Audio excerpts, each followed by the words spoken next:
The autumn wind rattled through Silver Creek, Wyoming, carrying the scent of frost and the promise of a harsh winter. Leaves skittered across the dirt road leading to Tanner's General Store, the only mercantile in the small frontier town. Inside, beneath the yellow glow of oil lamps, a hush fell as Rebecca Hayes approached the counter, three small boys trailing behind her like ducklings. Rebecca's threadbare shawl did little against the chill that seemed to emanate not just from the weather, but from the stares of the townspeople who paused their shopping to watch. Her chin remained high despite the tremor in her hands as she placed two copper pennies on the worn wooden counter. "I need flour and salt on credit, Mr. Tanner," she said, her voice soft but steady. "I can pay half now, the rest after harvest." Tanner's face hardened as he crossed his arms over his chest. He made no move to take the coins. "No charity for women who can't keep a husband," he announced, his voice carrying to every corner of the store. "Town's got standards." Murmurs of approval rippled through the gathered crowd. Rebecca felt her sons press closer against her skirts. Matthew, 10 years old with his father's determined jaw, stood rigid beside her. Noah, 7, stared at his worn boots, his small shoulders hunched. 4-year-old Ethan clutched at her skirt with both hands, his wide eyes darting between his mother's face and the unfriendly storekeeper. "Please," Rebecca said quietly. "My boys need to eat." "Maybe if you'd been a proper wife, he wouldn't have left." Tanner turned his back dismissively. "Now move along." Rebecca's face burned, but she gathered her dignity along with her sons and walked toward the door. Each step felt like dragging stones. Behind her, a woman whispered loud enough to hear, "Shameless creature." Ethan looked up, his voice small and breaking. "Mama, are we bad?" Rebecca couldn't answer. The lump in her throat was too large, the pain too fresh. She pushed through the door into the gray afternoon, the little bell announcing their departure like a funeral toll. Across the street, a tall, lean man leaned against the hitching post, watching. Garrett Reynolds had witnessed the entire scene, his jaw tightening, his hands curling into fists at his sides. He didn't move. Not yet. But something in the widow's straight spine, in the way she held her head high despite the humiliation, pierced through 3 years of numbness. He'd been dead inside since the winter that took his wife and daughter. This woman walking through shame with dignity reminded him what courage looked like. He pushed off the post, his decision made before he fully understood it. That night, Garrett sat alone in his cabin atop a small ridge overlooking the valley. Moonlight painted the room in silver and shadow, catching on the framed photograph he held in his weathered hands. Margaret's smile looked back at him, one arm cradling little Elizabeth. 3 years now, he whispered to the photograph, his voice rusty from disuse. 3 years since that storm. The memories came unbidden, sharp as knives.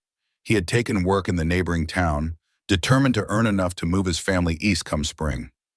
Margaret had argued against him leaving with a storm threatening, but he'd been stubborn. The money was too good to pass up. The blizzard had blown in faster than anyone predicted, cutting off the passes for 3 days. When he'd finally fought his way home, the cabin was silent. Too silent. Margaret and Elizabeth, both taken by fever and cold. The fire had gone out. They'd had no one to bring more wood, no one to care for them when the sickness came. Garrett carefully returned the photograph to its place on the mantel, then crossed to the window. Below, in the distance, he could see the feeble light from the Hayes woman's shack. Even from here, he could tell it wouldn't survive the first real storm. The lean-to they called shelter had more holes than walls.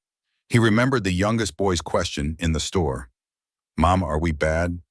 The child's voice echoed in his mind, merging with memories of Elizabeth asking him for one more story, one more kiss goodnight. Memories of promises he'd made to always protect her. Promises broken. Garrett turned to his well-stocked pantry. Too much food for one man who barely remembered to eat. Tools he rarely used anymore. Skills going to waste. "Just neighbors helping neighbors," he muttered to himself, beginning to gather supplies. This wasn't charity. This wasn't getting involved. This was simply the right thing to do. Rebecca Hayes sat by the dying embers of her pathetic fire, listening to the night wind whistle through the cracks in her lean-to's walls. The boys were finally asleep, huddled together for warmth under their thin blankets. Matthew had tried to stay awake, watching over his brothers as he'd appointed himself to do since Edward left, but exhaustion had finally claimed him. She pulled her shawl tighter, though it did little against the chill. Outside, the wind was picking up. Another storm coming. She glanced at the roof, counting the places where it leaked. Too many to patch with what little she had. When she was certain the boys were deeply asleep, Rebecca carefully pried up a loose floorboard beneath her sleeping pallet. From the small space below, she withdrew a folded paper, its creases worn from frequent handling. Edward's last letter. She didn't need to read it anymore. The words were burned into her memory. My dearest Rebecca, I cannot face the truth that I have lost everything. The money, the seed for spring planting, even your mother's silver locket, all gone in a game I should have walked away from. I cannot bear to see the disappointment in your eyes, or worse, your forgiveness, which I do not deserve. Tell the boys their father loved them. That much, at least, is true. Forgive me. Rebecca had found him by the river that night, his body already cold. She had buried him herself under the old oak where he'd once carved their initials. She told no one, not even the children. Better they think their father had abandoned them than know he'd chosen to leave them permanently. It's better this way, she whispered to herself, carefully refolding the letter. Better they remember you as someone who might come back someday. She returned the letter to its hiding place and replaced the floorboard. Rising stiffly, Rebecca checked on the boys one last time before stepping outside to gather what little firewood remained by the door. The night sky stretched above her, stars cold and distant. This burden is too heavy, Lord, she whispered into the darkness. I don't know how much longer I can carry it. A sudden gust of wind nearly knocked her off her feet. As if in answer, Rebecca steadied herself against the rough wall of the lean-to, fighting back tears that would solve nothing. When she bent to gather the meager kindling, she noticed something unusual on the horizon. A rider silhouetted against the moonlight, heading away from town, away from her property. She watched until the figure disappeared into the darkness, puzzled. No one came this way unless they had reason. Shrugging it off as a drifter passing through, Rebecca went back inside to tend her dying fire, unaware that her life was about to change with the morning light. Dawn broke cold and clear. Rebecca woke before the boys, as always, ready to begin the endless fight for survival that each day had become. She slipped quietly from her pallet, careful not to wake Ethan, who had crawled beside her in the night, seeking warmth. She would need to find more food today. Perhaps she could trap a rabbit, though her skills were poor. Edward had been the hunter, not her. Still, necessity was teaching her many things she'd never imagined learning. Rebecca pushed open the rough door, squinting against the early light, and froze.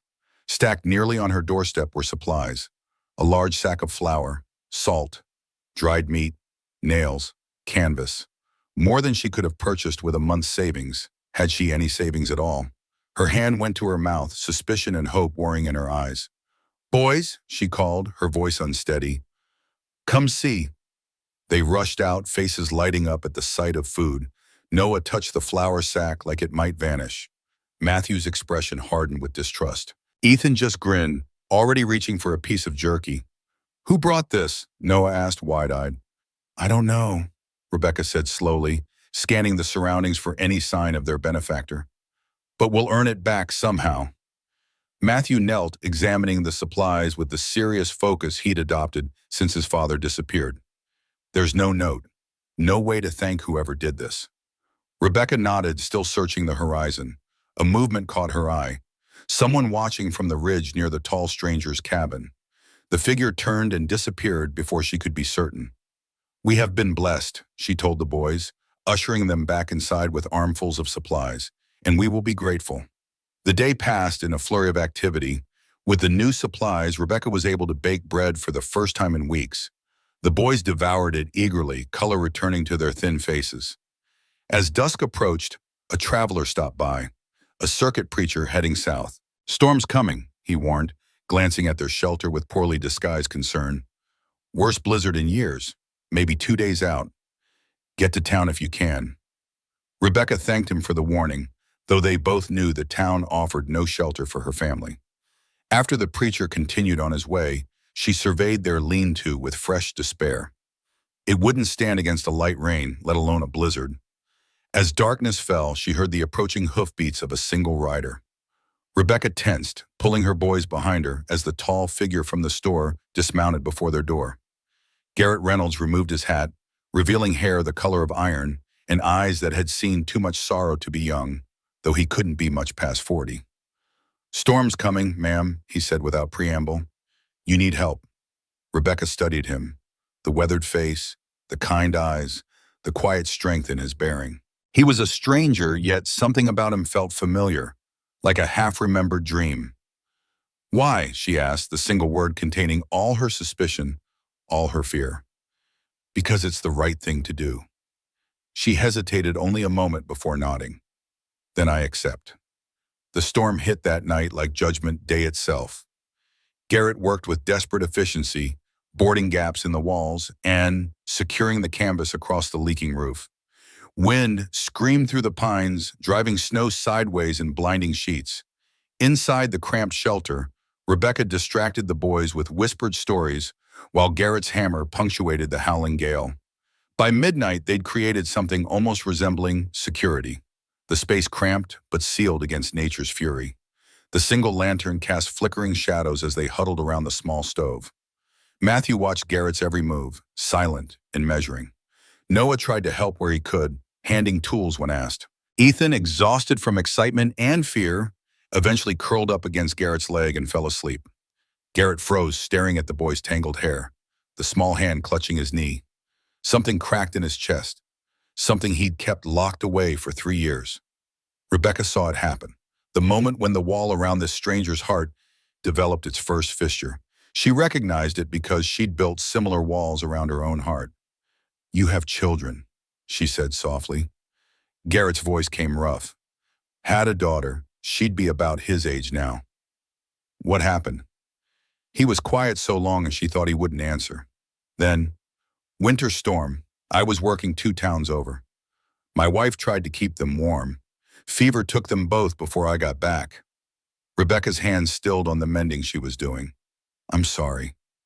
I chose money over being there." Garrett's jaw tightened. "That's something I'll carry till I die." "Is that why you're helping us?" Garrett met her eyes. "Because I didn't help someone once, and I've been dying ever since." The storm raged for 3 days.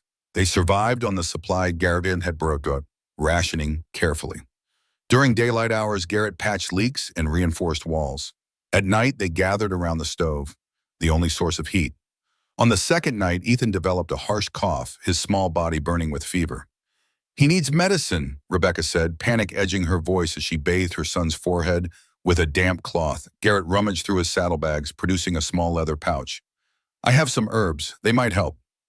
Rebecca watched as he mixed a tea with practiced hands, adding precise amounts of dried leaves and roots. "You know medicine," she observed, not a question. Garrett nodded, focusing on his task. Picked up a few things over the years. He helped Ethan drink the bitter tea, then showed Rebecca how to apply cool compresses to bring down the fever. His hands were gentle, his instructions clear and confident. Throughout the night, they took turns watching over the boy. By morning, Ethan's fever had broken, and he slept peacefully for the first time in days. Rebecca found Garrett outside, clearing snow from the entrance. "Thank you," she said simply, "for my son's life."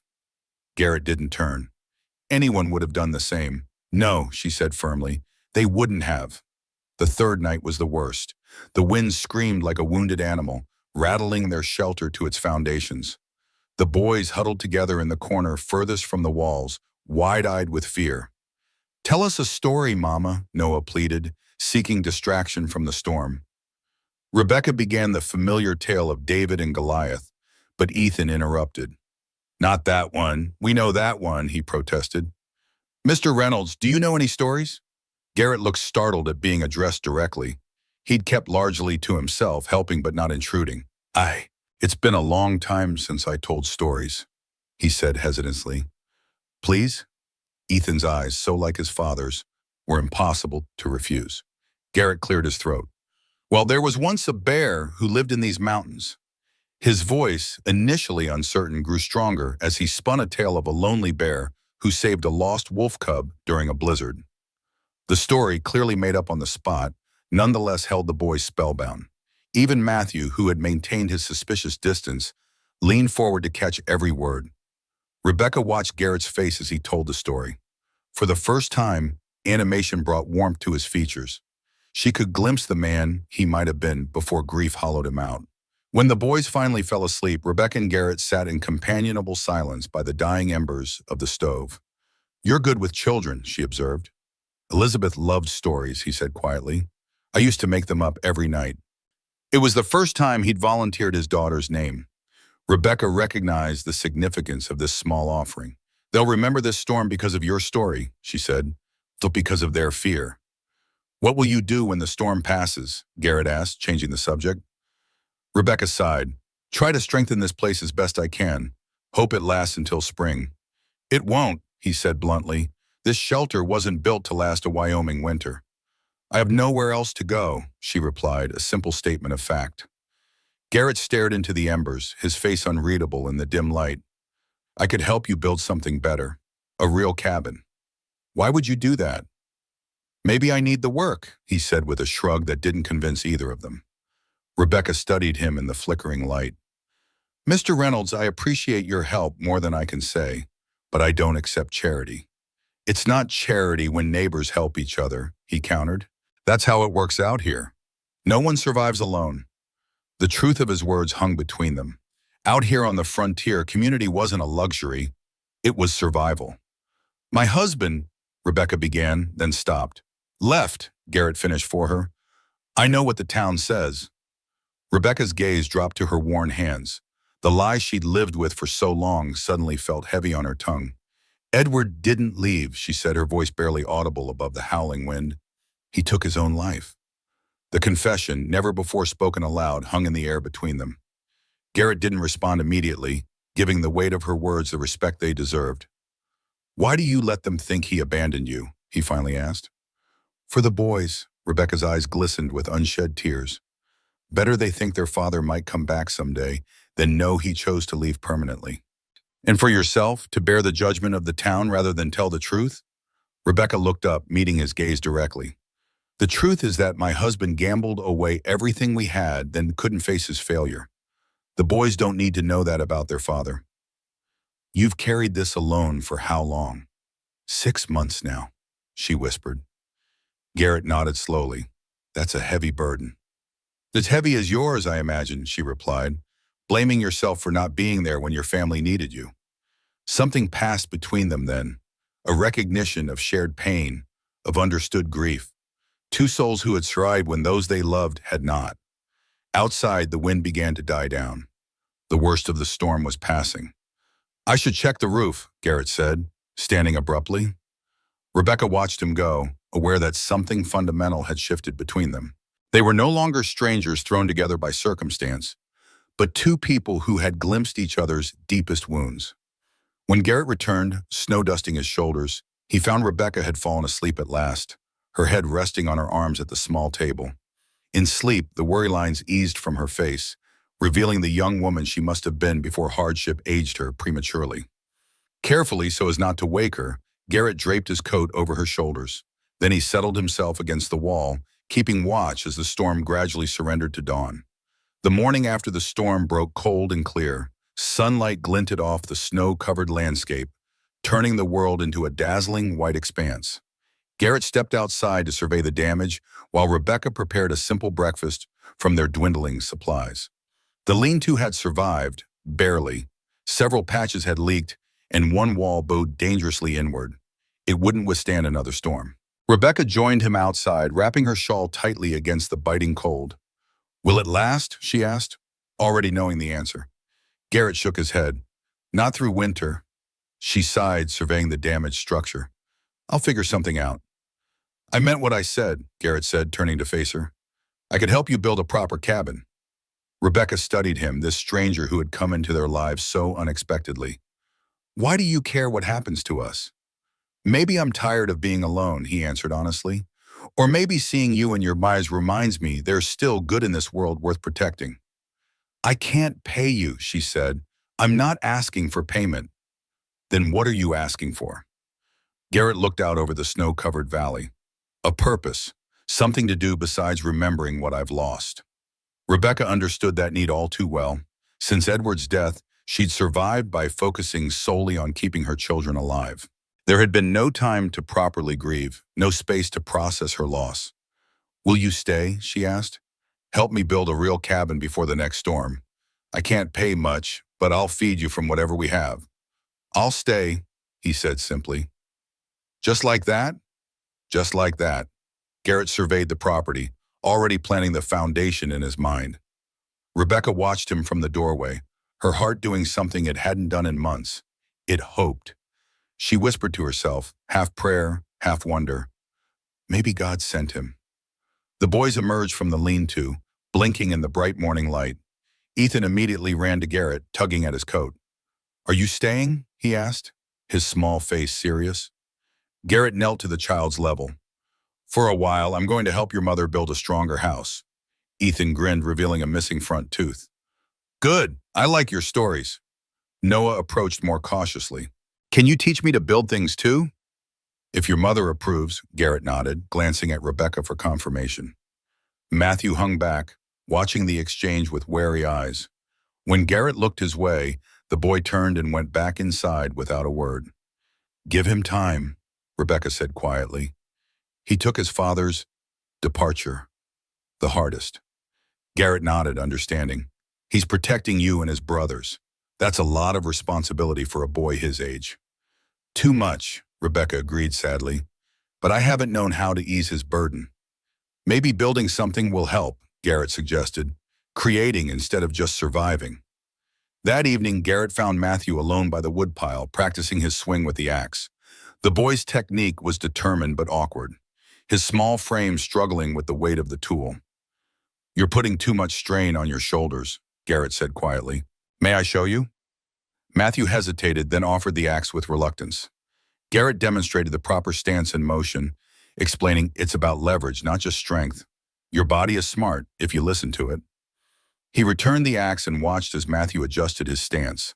The boy's next swing landed more cleanly, splitting the small log. "My pa taught me to fish," Matthew said suddenly, not looking up. "But he never taught me this." "Would you like to tell me about him?" Garrett asked, keeping his voice neutral. "What he was like?" For a moment, he thought Matthew would walk away. Instead, the boy's shoulders relaxed slightly. He knew all the bird calls, could whistle just like a whippoorwill. A pause. "Do you know any bird calls, Mr. Reynolds?" "Not a one," Garrett admitted. "Perhaps you could teach me someday."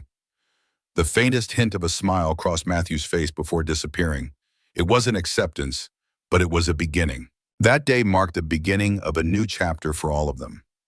Garrett assessed what materials they could salvage from the lean-to and what they would need to gather. He made lists, drew rough plans in the dirt, and began teaching the boys basic skills. Noah took to the lessons eagerly, proudly carrying smaller logs when they began gathering wood. Ethan appointed himself helper, collecting kindling and carrying water. Even Matthew, initially resistant, became involved when Garrett asked for his help at selecting the best trees to cut. By the end of that first day, they had marked the foundation for a small but sturdy cabin. As they sat around the fire that night, eating a stew Rebecca had made from their supplies, there was a subtle shift in the atmosphere. For the first time in months, they weren't just enduring, they were building. Moving forward, the next 3 weeks passed in the rhythm of honest labor. Garrett and Matthew felled trees, the boy learning to swing the axe with proper form. Noah hauled water from the creek, his thin arms growing stronger with each passing day. Ethan collected kindling, proud of his contribution. Rebecca cooked, mended, and organized the supplies that Garrett continued to quietly replenish without mentioning where they came from or how he paid for them. The cabin's frame rose log by log, 4 walls now, notched and fitted. The roof was half done. Each evening they ate together by firelight, simple meals that tasted like feasts. Matthew's hands bled from the axe handle, but he didn't complain. Garrett showed him how to wrap them with cloth, his instruction patient and wordless. The boy was learning more than carpentry. He was learning what a man looked like when he kept his promises. One afternoon, while Rebecca was hanging laundry to dry, she watched Garrett string a rope swing from a sturdy oak for the younger boys. Ethan squealed with delight as Garrett pushed him higher. Noah waited his turn, laughing at his brother's excitement. Even Matthew cracked a smile. Rebecca's needle paused mid-stitch, her heart suddenly feeling lighter than it had in months. She found herself watching Garrett more and more. The gentle way he instructed the boys, the quiet competence in his hands, the rare smile that transformed his solemn face. That evening, as they sat by the fire, Noah grinned across at Garrett. "Do you ever get scared of anything?" Garrett thought before answering. "Yes, failing people who trust me." The boy nodded like that made perfect sense, and Rebecca felt something shift in her heart, an opening, a possibility she hadn't allowed herself to consider. But not everyone was happy about the widow's improving circumstances. In town, Victor Harlow sat in his private office at the bank, reviewing ledgers with a frown. Edward Hayes's debt remained unpaid, and the deadline was approaching. The land should have been his by now, prime property for his expanding enterprises. Harlow had been patient, allowing the widow time to flounder, expecting her to abandon the failing homestead before winter. Now word had reached him of improvements being made, of a real cabin rising where the pathetic lean-to had stood, all because of Garrett Reynolds, the recluse from the ridge. Harlow summoned his clerk. "Prepare my horse. I think it's time I paid Mrs. Hayes a visit." The next day dawned with a hint of frost in the air. October was waning, and November would bring the full force of winter. Garrett worked on the roof, securing the last of the beams while Matthew handed up tools from below. "Will it be done before snow comes?" the boy asked, his voice betraying a hint of worry. "We'll make sure of it," Garrett promised. "Another week of good weather, and you'll have a solid roof over your head." Rebecca approached with a jug of water. "You two have been at it since dawn. Take a rest." Garrett climbed down the ladder, accepting the water gratefully. 3 weeks of hard physical labor had brought color back to his face, eased some of the tension from his bearing.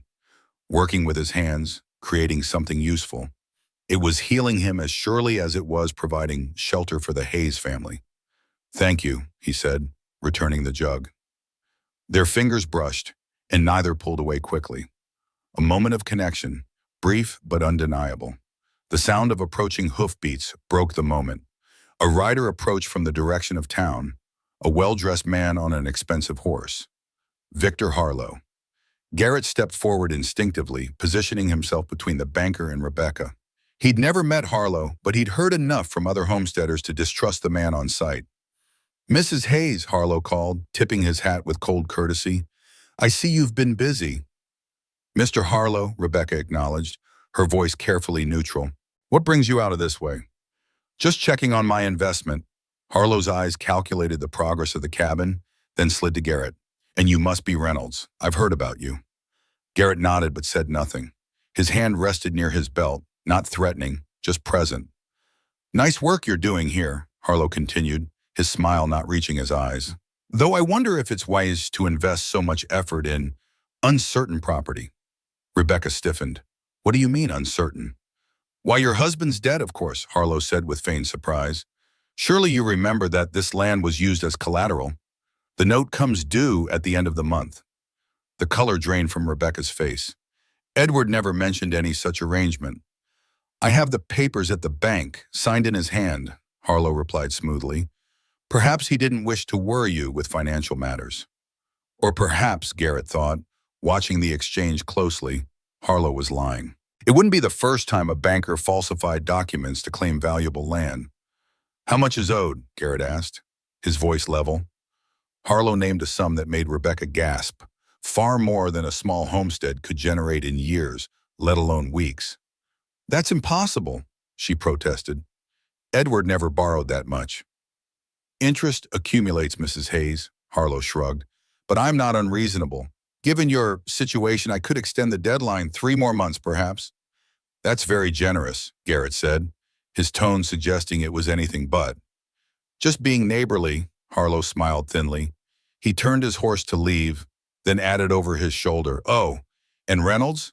People around here don't take kindly to strangers causing trouble. Something to keep in mind." They watched him ride away, the threat lingering in the air like smoke. "He's lying," Matthew said fiercely, coming to stand beside his mother. "Pa wouldn't do that." Rebecca placed a hand on her son's shoulder, but her eyes were troubled. "Your father was in a difficult position before he left." "Did he mention anything about borrowing from Harlow?" Garrett asked quietly. "No, but Rebecca hesitated. Edward had gambling debts. That's why he, that's why he did what he did. He lost everything at the card table. And Harlow's just now telling you about this supposed mortgage? Garrett's suspicion deepened. Why wait 6 months to collect? Because he's been waiting for me to fail, Rebecca realized, anger replacing shock. He expected me to abandon the land before winter. And now we're building a cabin, Garrett nodded, making improvements that increase the value of what he wants to take. That night, after the boys were asleep in the nearly completed cabin, Garrett checked the tree line. Wolf tracks circled the property. Or maybe something worse than wolves. Trouble? Rebecca asked, joining him at the edge of the clearing. Maybe. Keep the boys close. She nodded, trusting him completely. That trust was starting to feel like the most precious thing Garrett had ever been given. They stood in silence for a moment, watching the moon rise over the pines. The night was clear and cold, stars scattered across the vast Wyoming sky like diamonds on black velvet. Did Edward really mortgage the land? Garrett finally asked. Rebecca sighed, her breath forming a cloud in the cold air. I don't know. He wasn't himself those last few months. Desperate, secretive. If Harlow's telling the truth, we need to find a way to pay that debt. We? Rebecca looked up at him, catching the word. Garrett hadn't meant to say it that way, but now that it was out, he didn't retract it. Yes, we. Something unspoken passed between them, a current of feeling neither was ready to name. Rebecca looked away first, back toward the cabin where her son slept. Why would Harlow want this land so badly, she wondered. It's not particularly fertile. The stream sometimes dries up in summer. Location maybe, Garrett suggested, or something on the land itself. Like what? I don't know, but men like Harlow don't go to this much trouble without reason. They walked back to the cabin together, close but not touching. At the door, Rebecca paused. Thank you, she said softly, for everything. I haven't done much, Garrett demurred. You've given us hope, Rebecca replied. That's no small thing. That night, in the privacy of his bedroll, Garrett took out the small journal he kept hidden, his list of those he couldn't save. He ran his finger down the names, stopping at the last entry. Margaret and Elizabeth Reynolds. February 18th, 1880. Fever and cold.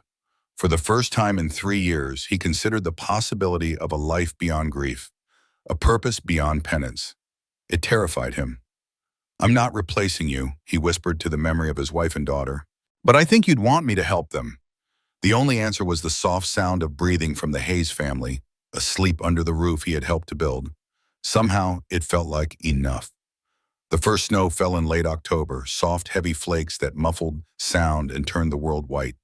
Garrett worked late into the evening, fitting the last of the roof beams. The cabin was still open to the sky in places, but it was taking shape, becoming real. By firelight, Rebecca watched Garrett carve a small wooden horse for Ethan. His hands moved with surprising delicacy, the knife revealing the form hidden within the chunk of pine. You're good at that, she said, pausing in her mending. My father taught me, Garrett replied without looking up. Said a man should know how to make things, not just break them. Your father sounds like a good man. He was. Garrett sanded the horse's mane smooth with a scrap of leather. He'd have liked you. Rebecca's needle paused. Why do you say that? Because you're strong in the ways that matter. Not loud about it, just true. Her throat tightened. The town doesn't think I'm strong. They think I'm shameful. Garrett set down the carving. Tell me what happened if you want. So she did. The words came slowly at first, then faster. Edward's gambling, his debts, his disappearance one night without a word, how the town blamed her, how they said she'd driven him away with her demands, her nagging, her failure as a wife. I wasn't perfect, Rebecca said quietly, staring into the fire. But I tried, I loved him, and he left us anyway. That's on him, not you, Garrett said firmly. You say that, but the church ladies don't. The shopkeepers don't. In their eyes, I'm a woman who couldn't keep her man. That makes me dangerous or pathetic. Maybe both. Garrett leaned forward, his voice certain. You're neither. You're a mother fighting for her children. There's no shame in that. Rebecca looked at him, really looked at the lines around his eyes, the gray in his beard, the way he held himself like a man carrying weight but refusing to fall. Her hand moved toward his, and this time when they touched, neither pulled away. The moment stretched. Firelight danced. Outside, snow fell soft and silent. Then Garrett cleared his throat and stood. "Getting late. You should rest."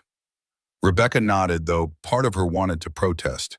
They were both afraid of wanting, of losing, of hoping for something that might not last. The next morning, Garrett rode into town for supplies. The cabin needed a proper door and window coverings before the weather worsened. He'd avoided Silver Creek since arriving months ago, preferring solitude to the curious stares of townsfolk, but necessity drove him now. Tanner's general store was warm and crowded, a respite from the biting cold outside. Conversations hushed as Garrett entered, then resumed in whispers. He ignored them, making his way to the counter with his list. "Reynolds," Tanner acknowledged with a curt nod. "What can I get you?" "Glass for windows, hinges and a lock for a door. Nails." As Tanner gathered the items, a heavy-set woman in a fine wool coat approached. Catherine Miller, the minister's wife, her pinched expression suggesting she'd bitten into something sour. "Mr. Reynolds," she said, her voice carrying, "how charitable of you to help the Hayes woman." Garrett continued examining the hinges Tanner had placed before him. "Neighbors help neighbors, Mrs. Miller. That's how it works out here." Indeed, though some might question the propriety of a single man spending so much time with a widow. Now Garrett looked up, meeting her gaze directly. Some might do better minding their own affairs. Catherine's cheeks flushed. "The moral welfare of our community is everyone's concern. That poor woman has suffered enough without adding scandal to her burdens." "Scandal?" Garrett's voice remained level, but those nearby detected the dangerous undercurrent. "Is that what you call giving a mother and her children shelter before winter?" "I call it what it is," Catherine sniffed. "A man and woman, not married, living in close quarters. It sets a poor example." "And letting children freeze would set a better one?" Garrett placed coins on the counter, more than enough for his purchases. "I wonder what your husband preaches about judgment and charity, Mrs. Miller." He gathered his supplies and turned to leave, but Catherine wasn't finished. "We all know what happened to Edward Hayes," she said, her voice lowered but still audible to those nearby. "Gambling debts and suicide. The poor children deserve better than that legacy." Garrett stopped cold. Rebecca had trusted him with that painful truth, and here it was being bandied about like common gossip. He turned slowly. "How do you know about that?" Catherine smiled thinly. "Mr. Harlow mentioned it at our last church board meeting. He was quite concerned about the Hayes boy, especially since their land will likely become bank property soon." So Harlow had not only known about Edward's death, but had been spreading the information selectively. The pieces were falling into place, and Garrett didn't like the picture they formed. "Mrs. Hayes is a God-fearing woman doing her best for her sons," Garrett said, each word measured and deliberate. "I wonder what your husband preaches about the virtue of charity versus the sin of idle gossip, Mrs. Miller." The remark struck like a physical blow. Catherine's mouth opened, but no sound emerged, while onlookers suddenly found great interest in examining merchandise. Garrett collected his purchases and departed, leaving behind a silence heavy with uncomfortable truth. By sundown, the exchange would fuel whispers throughout Silver Creek, but such concerns felt trivial compared to what awaited him back at the Hayes homestead. As he secured his purchases to his horse, an elderly man approached, walking with the aid of a gnarled cane. Frank Weathers had been a fixture in Silver Creek since before the town had a name, his weathered face a map of the frontier's hardships. "Reynolds," the old man nodded. "Got a minute?" Garrett paused. "What can I do for you, Mr. Weathers?" "Not here," Frank glanced around the street. "Meet me at Widow Jenkins' place on your way out of town. Need to talk about Harlow and the Hayes land." Before Garrett could respond, Frank shuffled away, leaving him curious and increasingly concerned. After collecting the remaining supplies he needed, Garrett rode to the small house at the edge of town where Widow Jenkins served meals to travelers. Frank was waiting in the corner, nursing a cup of coffee. He motioned Garrett to join him. "Ordered you some stew," the old man said by way of greeting. "Tastes better than it looks." "I appreciate it, but I should get back." "This won't take long and you'll want to hear it," Frank interrupted. "I worked at Harlow's bank for 15 years before my hands got too stiff for bookkeeping." I know things. Garrett sat, accepting the bowl of stew placed before him by Mrs. Jenkins. What things? Frank leaned forward, lowering his voice. Edward Hayes never mortgaged that land, leastways, not legally. You're certain? As my own name, I processed every loan that came through that bank until last spring. Hayes came in asking about a loan, sure enough, but Harlow turned him down flat, said the land wasn't worth what Hayes needed. So Harlow is lying about the debt, Garrett said, his suspicion confirmed. Likely forged papers after Hayes died. It wouldn't be the first time. Frank sipped his coffee. Question is, why that piece of land? It's not the best soil, and water's unreliable in summer, like the widow probably told you. Location, maybe? Is the railroad coming through? Frank shook his head. Railroad's going 20 miles south. No, Harlow wants something specific on that land, and I aim to find out what. Why are you telling me this? The old man's rheumy eyes held Garrett steadily. Because I buried my Ellen 30 years ago this winter, and I know that look you got when you mentioned the widow Hayes. Some folks deserve a second chance at happiness. Garrett started to protest, but Frank waved him off. Don't bother denying it. Just listen. Harlow's planning something. He's bought up 3 properties bordering the Hayes land in the last year. Paid fair prices too, which ain't like him. Whatever he's after, it's valuable enough to break the law for. We need proof of the forgery, Garrett said, mind racing. Otherwise, it's just our word against his. I'm working on that. Meanwhile, you keep building that cabin. Make it good and strong. Frank pushed himself to his feet with a grimace. And watch your back. Harlow don't like being crossed. Garrett rode home with the supplies, his thoughts troubled. If Harlow had forged loan documents, he could take the land legally no matter how much work they put into it. They needed evidence of his fraud, and they needed it before the supposed deadline at month's end. When he crested the ridge overlooking the cabin, he paused. Below, Rebecca was hanging laundry while the boys cleared snow from the path they'd made to the well. It was such a domestic scene, so full of simple purpose, that something twisted in Garrett's chest. These people had come to matter to him in ways he hadn't thought possible again. He wouldn't let them lose everything a second time. He's lying about the mortgage? Rebecca's hands stilled on the bread dough she was kneading. You're certain? Garrett relayed his conversation with Frank Weathers as he unpacked the supplies. Frank has no reason to lie.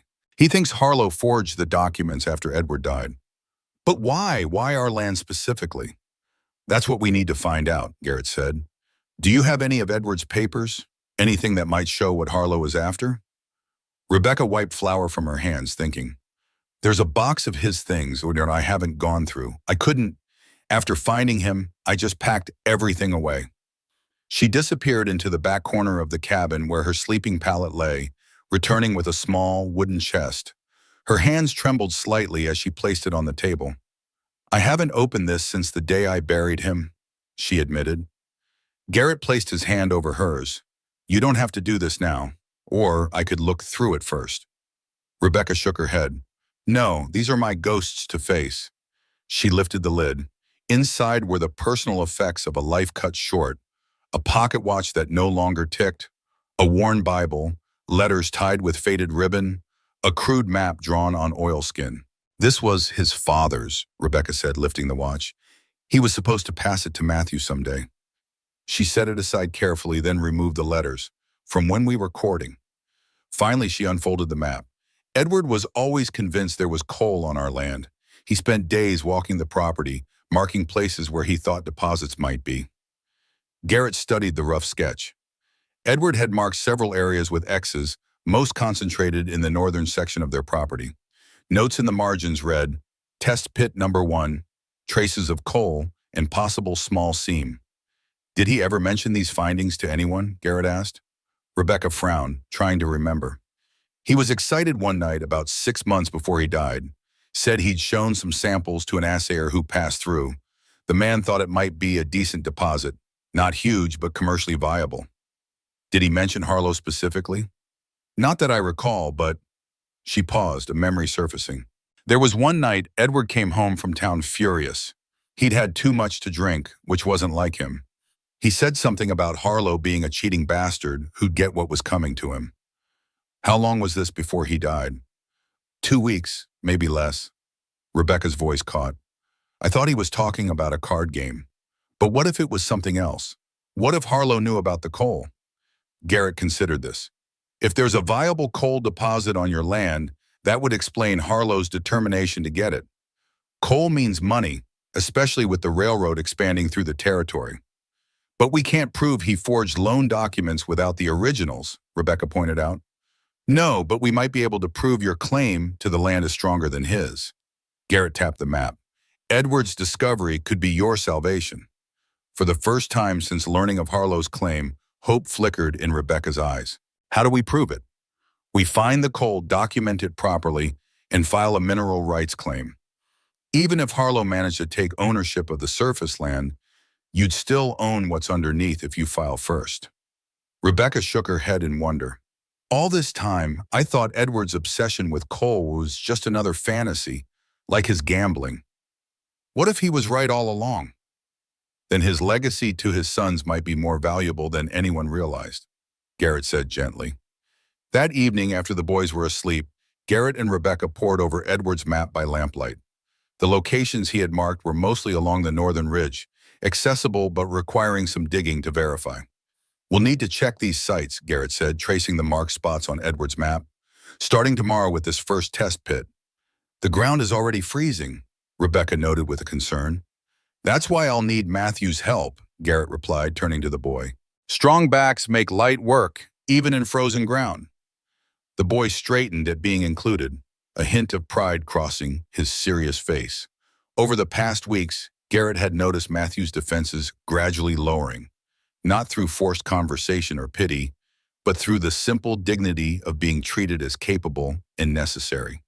The boy who had once watched him with suspicion now anticipated their daily work together, though he tried to hide his eagerness behind a solemn exterior. This coal could be the key to securing your family's future, Garrett continued, folding the map carefully. Edward might have left you a legacy more valuable than anyone realized. I want to help too, Noah declared, running up with Ethan in tow. Someone needs to help your mother today, Garrett told him. The cabin needs more chinking between the logs before the next storm. Noah looked disappointed until Rebecca added, I'm counting on you boys. It's an important job. Appeased by this responsibility, Noah led Ethan back to the cabin while Garrett and Matthew continued toward the ridge. Rebecca watched them go, a prayer for their safety rising unbidden to her lips. The day passed slowly. Rebecca kept the younger boys busy with cabin tasks, but her mind was on the ridge where Garrett and Matthew searched for evidence that might save their home. By mid-afternoon, dark clouds had gathered, threatening more snow. They should be back by now, she fretted, watching the sky. Maybe they found something, Ethan suggested excitedly. Maybe they found gold. Not gold, silly, Noah corrected. Coal. It's black, not yellow. But it's still treasure, right, Mama? Ethan looked up at her with Edward's eyes. Rebecca smiled despite her worry. Yes, in its own way. Let's get supper started. They'll be hungry when they return. Another hour passed before the cabin door finally opened, admitting Garrett and Matthew in a gust of cold air. Both were mud-streaked and exhausted, but Matthew's face glowed with excitement. We found it, Mama, he burst out. Pa was right. Garrett more sedately emptied a canvas sack onto the table. Black chunks tumbled out, unmistakably coal. Edward's first test pit had a visible seam, not enormous, but definitely coal of decent quality. Noah edged closer to the table, eyes wide with wonder. Can I touch it? He asked, already reaching for a piece of coal. Careful, Garrett warned. It'll stain your fingers black. But Noah was already turning the chunk over in his hands, examining it with the focused curiosity that seemed to define his character. It's lighter than I thought, and it has these funny lines running through it. Those are plant impressions, Garrett explained, pulling his chair closer to Noah's. Coal forms from plants that died millions of years ago. Like dinosaurs? Noah's eyes widened further. Garrett chuckled. Even older sometimes. So we have ancient treasure on our land? Noah looked up at him with newfound respect. Your father knew it, Garrett said, careful to give credit where it was due. He had the vision to see what others missed. Noah's expression grew serious. Will you teach me how to see things others miss too? Garrett rested a hand briefly on the boy's shoulder. I'd be honored to try. Rebecca, watching this exchange as she prepared dinner, caught Garrett's eye with a grateful smile.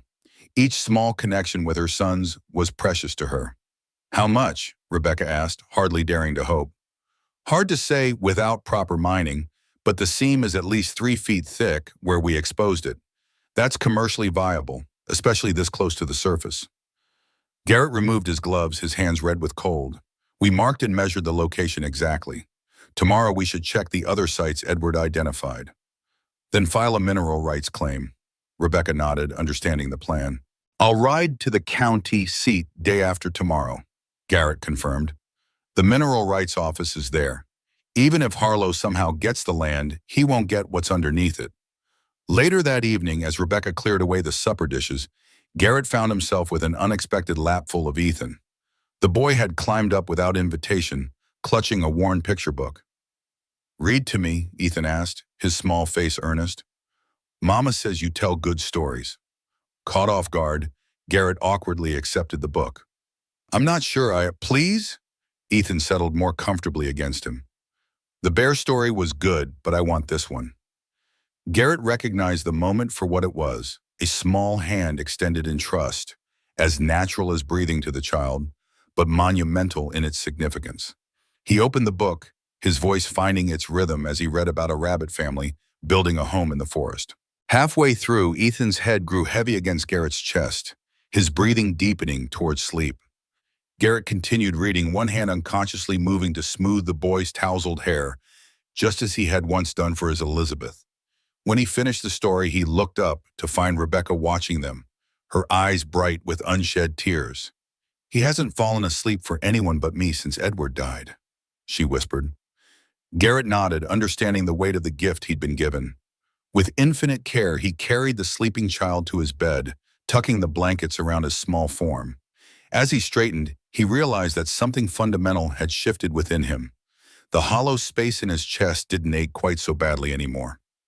That night, after a celebratory supper where even Matthew talked animatedly about their discovery, Rebecca found Garrett outside on the porch, staring at the stars.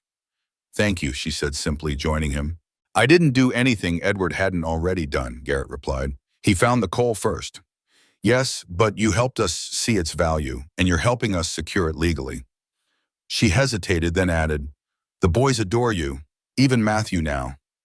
Garrett smiled faintly. He's a good kid, smart too, asked all the right questions about the coal seam. He's like his father that way. Edward had a curious mind. Rebecca's voice held no bitterness now when speaking of her late husband, just a gentle remembrance. What will happen after? After we file the claim and deal with Harlow? The question hung between them, laden with implications. After the crisis passed, would Garrett leave? Return to his solitary cabin on the ridge? The thought left a hollow feeling in Rebecca's chest. I don't know, Garrett admitted. I haven't thought that far ahead. Haven't you? Rebecca turned to face him fully. Because I have. Their eyes met in the darkness, years of loneliness and loss suspended between them. And also possibility, terrifying, exhilarating possibility. Rebecca, Garrett began, but whatever he might have said was interrupted by the sound of a horse approaching fast. They both turned to see a rider galloping toward the cabin, his hat pulled low against the wind. As he drew closer, Rebecca recognized Frank Weathers, his elderly frame hunched over his horse. Reynolds, he called, reining in sharply. Trouble coming? Harlow knows what you're doing. Garrett helped the old man dismount. Catch your breath, Frank. What's happened? Harlow's men searched my house today, Frank wheezed. Looking for bank records I might have kept. When they didn't find what they wanted, they got rough.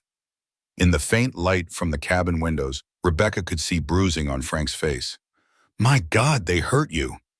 I've had worse, Frank waved off her concern. But you need to know, Harlow's filed an eviction notice. Claims the Hayes family is in default on their loan, effective immediately. He can't do that, Garrett protested. There's a process. He's the bank's son, and his brother-in-law is the judge. Frank shook his head. They'll be here tomorrow with the sheriff to remove you all from the property.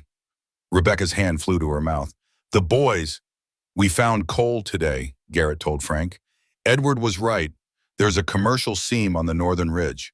Frank's eyes widened. So that's it. That's why Harlow's been buying up adjacent properties. He knows there's coal in these hills. I was going to file a mineral rights claim the day after tomorrow, Garrett explained. You don't have that long, Frank said grimly. You need to file tonight. The county seat is 40 miles away, Rebecca protested. In this weather? Exactly why Harlow's moving now, Frank nodded. He's counting on the weather slowing you down. Garrett was already moving toward the barn. I'll leave immediately. If I ride hard, I can make it by morning. Garrett, no. Rebecca caught his arm. It's too dangerous. The temperature's dropping and there's snow coming. If I don't go, you lose everything, Garrett said firmly. I won't let that happen. She knew that look, the same determined set of his jaw she'd seen when he first promised to help build the cabin. There would be no dissuading him. At least take food, extra blankets, she insisted, hurrying inside to gather supplies. While she packed, Frank and Garrett spoke quietly on the porch. Harlow's desperate if he's moving this fast, Frank observed. Must be more coal than we thought. Or he's in financial trouble and needs a quick success, Garrett replied. Either way, he's not getting this land. Watch yourself, Frank warned. A desperate man is dangerous. And Harlow's never been one to fight fair. When Rebecca returned with a packed saddlebag, Garrett was already preparing his horse. The boys are still asleep, she said. I didn't wake them to say goodbye. I'll be back before they miss me, Garrett promised. You'd better be, Rebecca attempted a smile that didn't reach her eyes. We have a cabin to finish. Impulsively, she reached up and pressed her lips to his cheek. Be safe. Well, Garrett's hand came up to touch the spot, surprise and something deeper flickering in his eyes. I will, Al. They watched him ride away, his figure soon swallowed by the darkness. Frank placed a gnarled hand on Rebecca's shoulder. That's a good man, he said quietly. Yes, she agreed, the best I've known. Inside the cabin, Rebecca couldn't sleep. She paced, looking out the window every few minutes, though she knew Garrett was long out of sight. When a light snow began to fall, her worry deepened. He'll be fine, Frank assured her, watching from his seat by the fire. Reynolds knows these parts well. How did you know? Rebecca asked suddenly. About Edward's death. The town seems to know he took his own life, but I never told anyone. Frank sighed, poking at the fire. Harlow knew. He told a few people in confidence, which means the whole town knew within days. Said he found Edward by the river, but was too late to save him. Rebecca went still. Harlow found him first? That's what he claimed. Said he came upon Edward just after, that he tried to help but couldn't. Edward's letter, Rebecca whispered. His suicide note. It mentioned Harlow. What did it say? Frank asked sharply. That Edward had lost everything in a game. I assumed it was just gambling, but... She hurried to her sleeping area, retrieving the letter from its hiding place beneath the floorboard. With trembling hands, she brought it to Frank. The old man put on spectacles and read by firelight. His weathered face grew grim. Listen to this, he said. I cannot face the truth that I have lost everything. Harlow cheated, but I cannot prove it. He says he will take the land, and with it, any chance of providing for you and the boys. Frank looked up. Edward wasn't just gambling. He was betting your land against information about the coal. And Harlow cheated to get it, Rebecca finished, cold realization settling in her stomach. Then found Edward after he shot himself. And took the opportunity to forge loan documents, Frank nodded. With Edward gone, who could dispute it? This letter is proof, Rebecca said, a spark of hope igniting. It's Edward's word against Harlow's, Frank cautioned. But combined with filing the mineral rights claim first, it might be enough to force an investigation. Outside, the snow fell harder. Rebecca stared into the darkness, thinking of Garrett riding through the night, their last hope against Harlow's schemes. Please, Lord, she whispered. Keep him safe. Bring him back to us. Garrett rode through the worsening weather, his collar turned up against the biting wind, his mind fixed on the county seat 40 miles distant. The familiar weight of responsibility settled on his shoulders, not crushing him this time, but driving him forward. For the first time in 3 years, he was fighting for something, not just existing in the aftermath of loss. The snow thickened, obscuring landmarks, but Garrett knew these trails well. He pushed his horse as hard as he dared on the slippery ground, aware that a fall now would doom Rebecca and her sons to losing everything. Near midnight, with 15 miles still to go, he heard hoofbeats behind him. Riders, moving fast despite the treacherous conditions. Garrett urged his mount off the trail, concealing them behind a stand of pines. 3 men rode past, their faces hidden by scarves, rifles across their saddles. Harlow's men, Garrett was certain, sent to intercept him. They'd guessed his plan and meant to stop him reaching the county seat. He waited until they were well ahead before continuing, now forced to take a longer, less direct route to avoid them. The detour would cost precious time, but being caught would cost everything. The night deepened. The temperature plummeted. Snow crusted Garrett's beard and eyelashes as he pressed on. His body hunched low over his horse's neck for warmth. His thoughts turned to Margaret and Elizabeth, as they often did in moments of hardship. "I'm doing this for them," he found himself whispering. "For Rebecca and her boys." For the first time, speaking of both families in the same breath didn't feel like betrayal. Perhaps healing didn't mean forgetting the past, but allowing it to exist alongside a new present. Dawn was breaking when Garrett finally rode into the county seat, his horse exhausted, his own body numb with cold. The mineral rights office wouldn't open for hours yet, but he had another stop to make first. The sheriff's office was already lit, a lamp burning in the window. Garrett dismounted stiffly, tethering his horse before stamping snow from his boots and entering. Sheriff Davis looked up from his desk, surprise registering on his weathered face. "Reynolds, what in God's name brings you out in this weather?" "Justice," Garrett said simply, removing his gloves, "and I need your help to get it." Back at the cabin, Rebecca woke from a fitful sleep to the sound of horses approaching. She rushed to the window, hoping to see Garrett returning, but instead found 3 riders in the yard, Sheriff Miller from Silver Creek, Victor Harlow, and a deputy. "Wake up," she urged Frank, who had dozed in the chair by the fire. "They're here." Frank struggled to his feet, grimacing at the stiffness in his old bones. "Too soon. Reynolds can't have reached the county seat yet." "What do we do?" "Stall them," Frank said grimly, "as long as you can." Rebecca woke the boys, hastily helping them dress. "Remember what I told you last night," she reminded them. "No matter what happens, we stay together." Matthew's young face was solemn. "Yes, Mama, we protect each other." When a heavy knock came at the door, Rebecca squared her shoulders and opened it. Sheriff Miller stood awkwardly on the porch, avoiding her gaze. "Mrs. Hayes, I have an eviction notice here. I'm afraid you and your boys need to vacate the premises immediately." Behind him, Harlow smiled thinly. "Nothing personal, Rebecca, just business." "May I see the notice?" Rebecca asked, her voice steadier than she felt. The sheriff handed over the document. Rebecca made a show of reading it slowly, though the legal language meant little to her. Each minute she delayed was another minute for Garrett to reach the mineral rights office. "This says we have until the end of the month to repay the loan," she pointed out, finding the date on the paper. "You're in default already," Harlow said smoothly. "The agreement allows for immediate possession in case of default."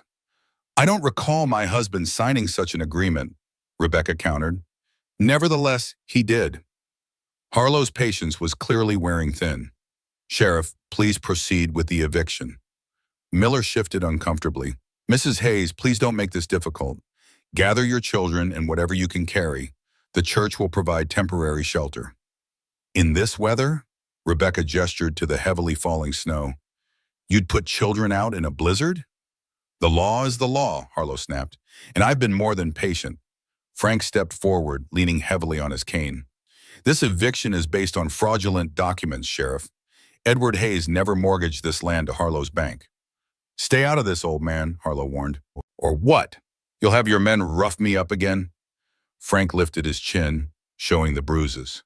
"Sheriff, I worked at Harlow's bank for 15 years. I know a forged document when I see one." Miller looked disturbed. "Mr. Weathers, that's a serious accusation." "One I'm prepared to back up," Frank insisted. "And there's more. Edward Hayes discovered coal on this land before he died. Harlow knew it and has been plotting to steal the property ever since." Harlow's face darkened. "Careful, Frank. Slander is a serious offense." "It's not slander if it's true," Rebecca said, producing Edward's suicide note from her pocket.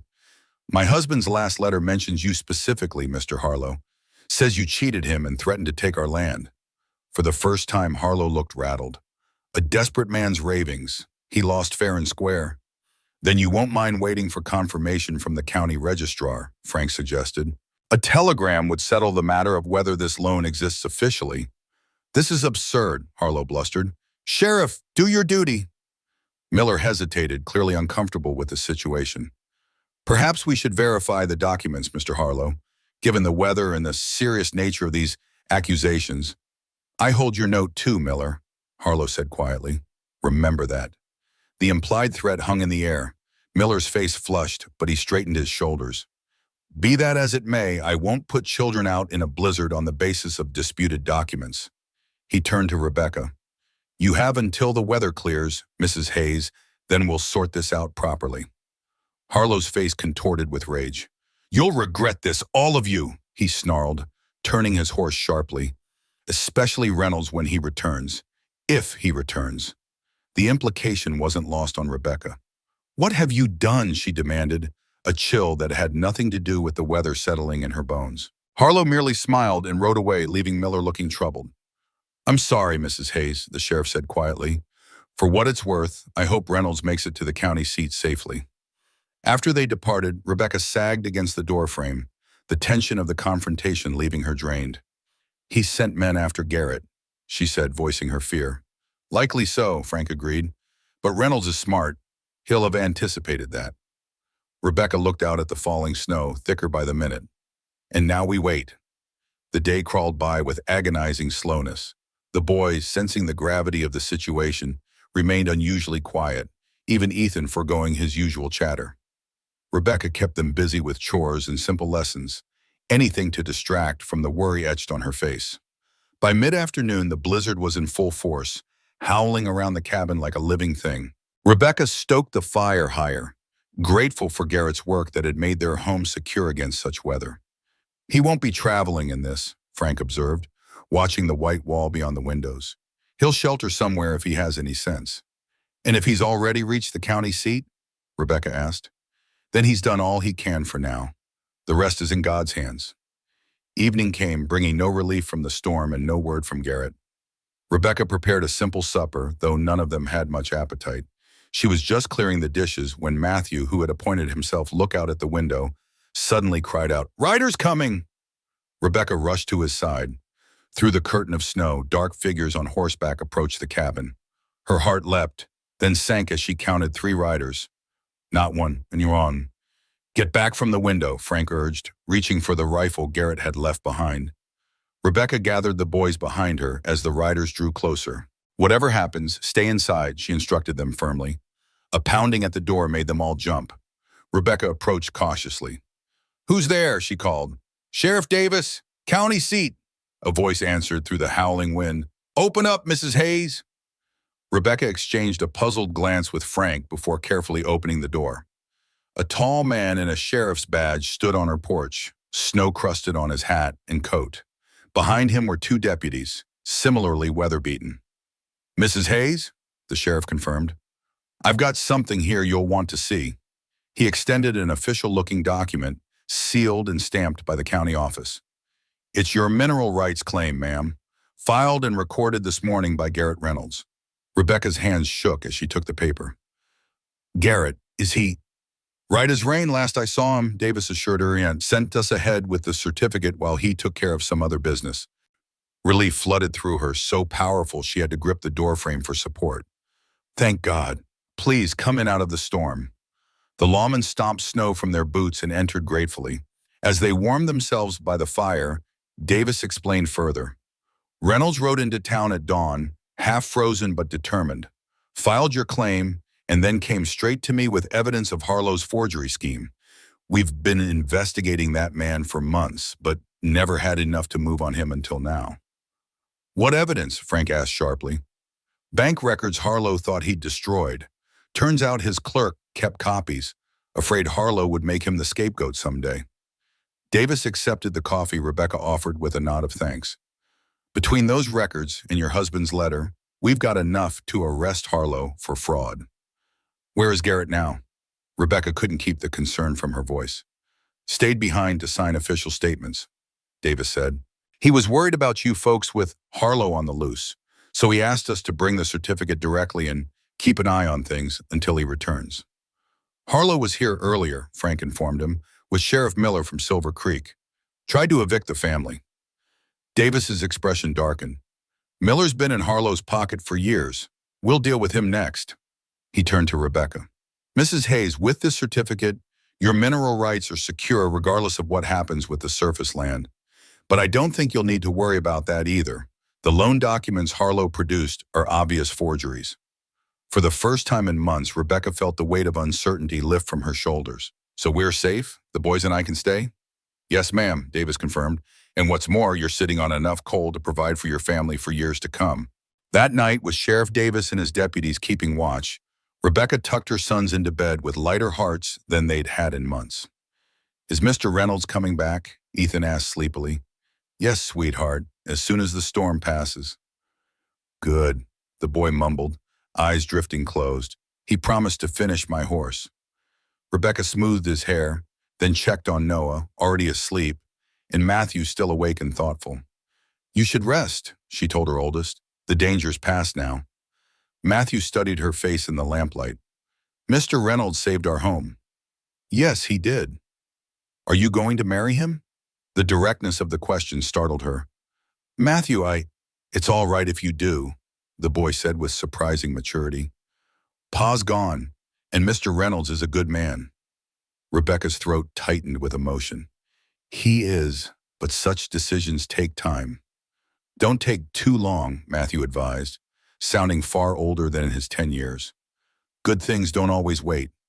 Outside, the blizzard raged on, but inside the cabin built by caring hands, hope had taken root and begun to grow. The storm raged for 2 more days, sealing the cabin's occupants in a world of white. Sheriff Davis and his deputies maintained their vigilant watch, rotating shifts while Rebecca kept the fire burning and the boys occupied with games and lessons. Through it all, Garrett's absence hung in the air like an unspoken prayer. On the morning of the 3rd day, the howling wind finally subsided. Rebecca woke to an unusual silence, broken only by the soft breathing of her children and the occasional crack of the fire. She moved to the window, brushing frost from the glass to peer outside. The world was transformed. Snow blanketed everything in pristine white, drifts piled high against the cabin walls. The sky had cleared to a brilliant blue, sunlight sparkling across the untouched expanse like scattered diamonds. Storms passed, Sheriff Davis observed, coming to stand beside her. Roads should be passable by afternoon. Rebecca nodded, not trusting her voice. Somewhere out there was Garrett, hopefully making his way back to them. He'll come, Davis said, reading her thoughts. Reynolds isn't a man who breaks his promises. I know, Rebecca replied softly. I just wish. She didn't finish the thought, but Davis understood. Why don't I send one of my men to meet him? Might make the journey easier if he has company. Rebecca's gratitude was evident in her smile. Thank you. By mid-morning, one of the deputies had set out toward the county seat, following the trail Garrett would likely take. The boys helped clear snow from the porch and path, their spirits high with the knowledge that their home was secure. When Mr. Reynolds gets back, can we dig for coal? Noah asked excitedly, shoveling with more enthusiasm than efficiency. That's not how coal mining works, Matthew informed him, with the superior knowledge of an older brother. You need proper equipment, tunnels and such. Actually, Frank interjected from his seat on the porch, where he supervised their efforts. Surface coal can sometimes be extracted without deep mining, especially in these hills. See? Noah stuck his tongue out at Matthew. I could find some. Boys, Rebecca called from the doorway. Less arguing, more shoveling. And Noah, no one is digging for coal until spring. But Mama, no buts, she said firmly. That snow isn't going to move itself. Meanwhile, 40 miles away at the county seat, Garrett had just finished giving his sworn statement about Harlow's fraudulent activities. His testimony, combined with the bank records provided by a former clerk named Simmons, who had secretly documented his employer's misdeeds, painted a damning picture of corruption that extended far beyond the Hayes property. That should do it, Sheriff Davis's counterpart, a barrel-chested man named Judge Parker, said as he signed the affidavit. With Simmons's ledgers in your testimony, Harlow won't see daylight for years. Garrett nodded, relief mingling with exhaustion. 3 days of legal wrangling had left him drained, but the work was done. The mineral rights claim was secure, the evidence of fraud documented, and Harlow himself locked in a cell awaiting transfer to the territorial prison. "I need to get back," Garrett said, rising from his chair. "Mrs. Hayes and her boys will be worried." "The storm only broke this morning," Judge Parker cautioned. "Trails will be treacherous." "All the more reason to start now," Garrett replied, already reaching for his coat. "I made a promise." As he stepped outside the courthouse, a familiar figure emerged from the shadows of a nearby alley. Simmons, the former bank clerk, glanced nervously around before approaching. "Mr. Reynolds," he said in a low voice, "a word before you go." Garrett paused, sensing the man's agitation. "What is it?" "Harlow's men," Simmons whispered, leaning closer. "3 of them left town an hour ago, headed north. I overheard them planning to intercept you on the trail." A cold that had nothing to do with the winter air settled in Garrett's stomach. "You're sure?" Simmons nodded. "They blame you for Harlow's arrest. Said something about making an example of you." Garrett clasped the man's shoulder gratefully. "Thank you for the warning." "There's more," Simmons added, his voice dropping even lower. "When I was gathering evidence against Harlow, I found something about Edward Hayes, something that wasn't in the official records." "What about him?" Garrett asked, suddenly alert. "Harlow didn't just cheat him at cards," Simmons explained. "Edward had proof of Harlow's other frauds. Letters from other victims, records of falsified loans. He was planning to expose everything." Garrett's mind raced. "So his death may not have been suicide," Simmons finished grimly. "I can't prove it, but the timing is suspicious. Harlow was with him that night, supposedly trying to talk sense into him." The implications were staggering. If Edward had been murdered rather than taking his own life. "Does Rebecca, Mrs. Hayes, know this?" Garrett asked.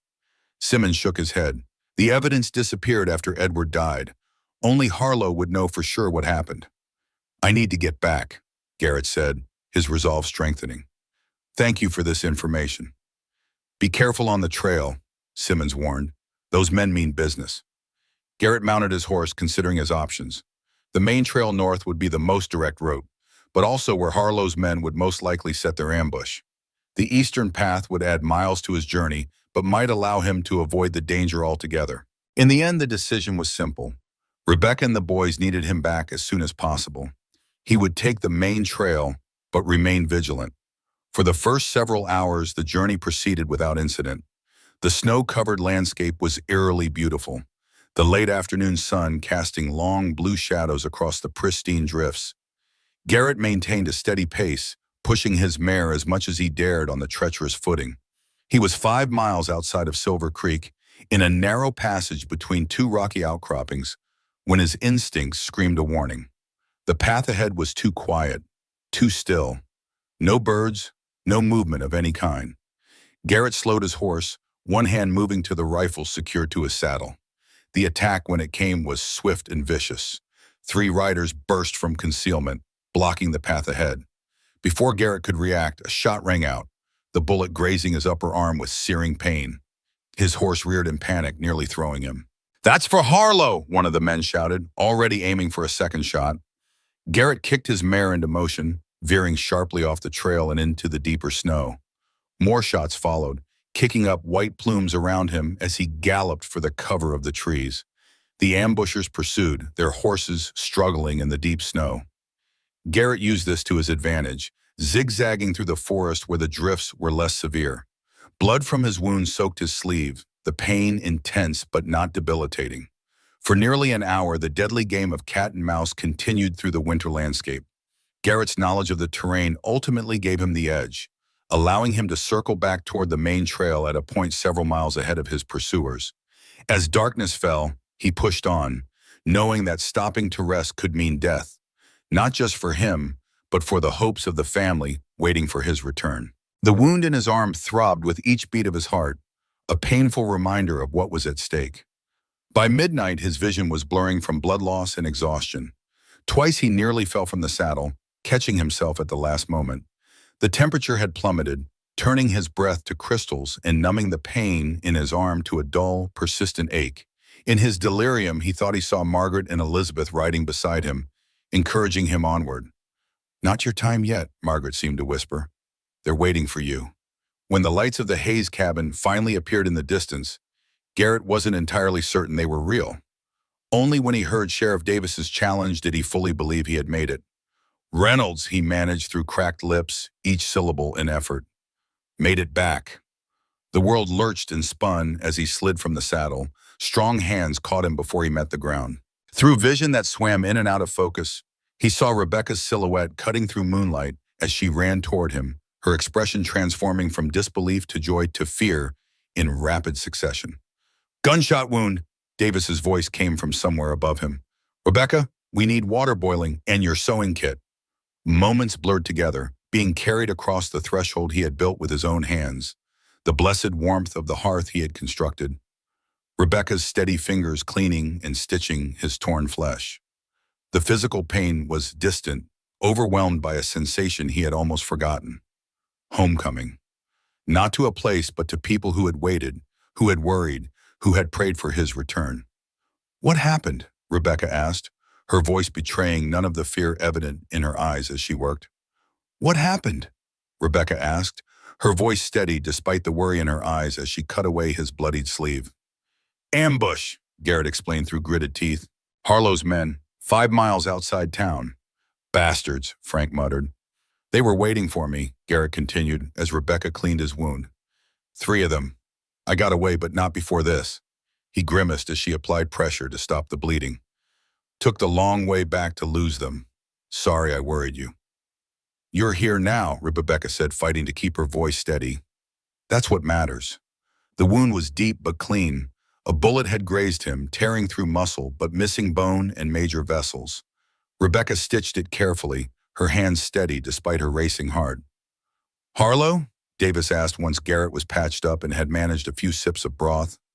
Arrested by the time I left, Garrett confirmed. Your men caught up with him trying to flee town. Judge Parker, too. Apparently he was in on the land scheme. And the mineral rights claim? Frank pressed. Filed and recorded, as you know. Garrett's eyes sought Rebecca's. Your family's future is secure. Thanks to you, she said softly. Not just me. Garrett's gaze traveled to where the boys slept, unaware of the drama unfolding. Edward left them a legacy after all. He was right about the coal. When Garrett's eyes began to close despite his evident desire to stay awake, Rebecca insisted he rest. Sleep now. Everything else can wait until morning. As she tucked blankets around him, his hand caught hers. Rebecca, he murmured, already half asleep. I thought about you, the whole way. Kept me going. Her throat tight with emotion, Rebecca could only squeeze his hand in response. He was asleep before she released it. Dawn brought a commotion that woke the entire household. Sheriff Miller from Silver Creek, accompanied by several townspeople, arrived at the cabin looking grim and determined. Sheriff Davis, Miller acknowledged his counterpart tensely. I've come for Harlow's men. Word is they attacked Reynolds and are hiding in these parts. Davis stepped outside to confer with Miller, while Rebecca hurried to check on Garrett, who had woken at the noise and was attempting to rise despite his injury. Stay put, she ordered, pushing him gently back onto the cot. You're in no condition to be up. What's happening? He asked, wincing as the movement jarred his injured arm. Before Rebecca could answer, the door opened and Sheriff Davis re-entered, followed by Miller and, surprisingly, Reverend Miller, the local minister and Catherine's husband. Reynolds, Miller nodded stiffly. Good to see you're alive. When my deputy found your blood on the trail, we feared the worst. Sorry to disappoint, Garrett replied dryly. Miller had the grace to look uncomfortable. I owe you an apology, all of you, he added, glancing at Rebecca and Frank. I let Harlow influence my judgment when I should have upheld the law. Convenient timing for your conscience, Frank observed tartly. Frank, Rebecca cautioned, though she shared his sentiment. Reverend Miller stepped forward, his usually stern countenance softened by what appeared to be genuine remorse. Mrs. Hayes, when news reached us of Harlow's arrest and the extent of his crimes, the congregation felt convicted. We have not treated you with the Christian charity our Lord commands. Rebecca was speechless, caught between lingering hurt and ingrained politeness. What the Reverend has trying to say, Sheriff Miller interjected, is that the town wants to make amends. We've organized a search party for Harlow's men, and once they're caught, we want to help you develop your coal deposit. The church has taken up a collection, Reverend Miller added, for equipment, workers, whatever you need to get started. And Catherine? Rebecca couldn't help asking, remembering the minister's wife's cutting remarks. The Reverend's face tightened momentarily. My wife is reconsidering her positions on many things. She sends her regrets for not coming personally. From his place by the fire, Garrett made a sound suspiciously like a suppressed laugh, quickly turned into a cough. Rebecca wasn't ready to forgive so easily, but she recognized an olive branch when it was offered. Thank you, Reverend. Your congregation's support is unexpected but appreciated. As the visitors prepared to leave to continue their search for Harlow's men, Rebecca noticed a subtle change in Matthew's demeanor. Her eldest son had been watching the exchange with unusual intensity, his young face unreadable. Mr. Miller, the boy said suddenly, stepping forward with a courage that surprised them all. Is it true what people in town used to say about my father? That he was a coward who abandoned us? The room fell silent. The Reverend looked stricken, clearly unprepared for such a direct question from a child. Matthew, Rebecca began, moving to shield her son from what might be a painful truth. But Matthew stood his ground. I want to know, Mama. I'm old enough. Reverend Miller knelt to the boy's level, his expression grave but kind. No, son, your father was not a coward. He was a man who made mistakes, as we all do, but he loved you and your brothers very much. The town was wrong to spread such rumors. Then why did you let them say those things? Matthew demanded, his voice trembling slightly. Why didn't you tell them to stop? The Reverend had no answer for this, his gaze dropping in shame. Because it's easier to judge than to help, Garrett said from his place by the fire. But true strength is in standing by those who need you, not in tearing them down. Matthew looked at Garrett, something like respect dawning in his young eyes. Then he returned his attention to Reverend Miller. My mama taught us to forgive, he said with dignity beyond his years. So I forgive you, but I won't forget. In that moment, Rebecca saw her son not as the little boy who had lost his father, but as the man he was becoming, strong, principled, compassionate despite his own pain. Tears of pride stung her eyes. After the visitors departed, a thoughtful silence fell over the cabin. Frank was the first to break it. That boy's got spine, he observed with approval, like his mother. And wisdom beyond his years, Garrett added, his gaze meeting Rebecca's across the room.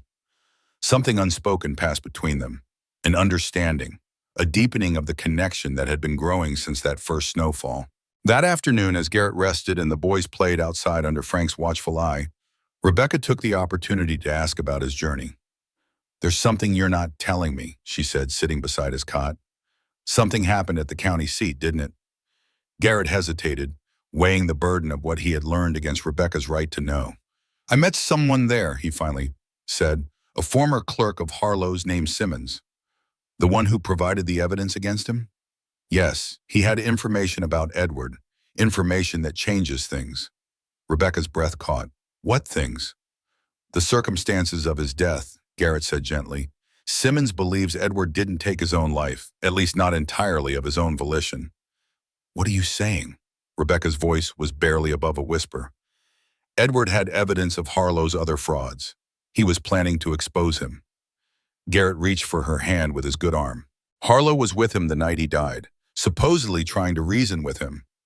Rebecca's face drained of color as the implication sank in. Are you suggesting Harlow murdered Edward?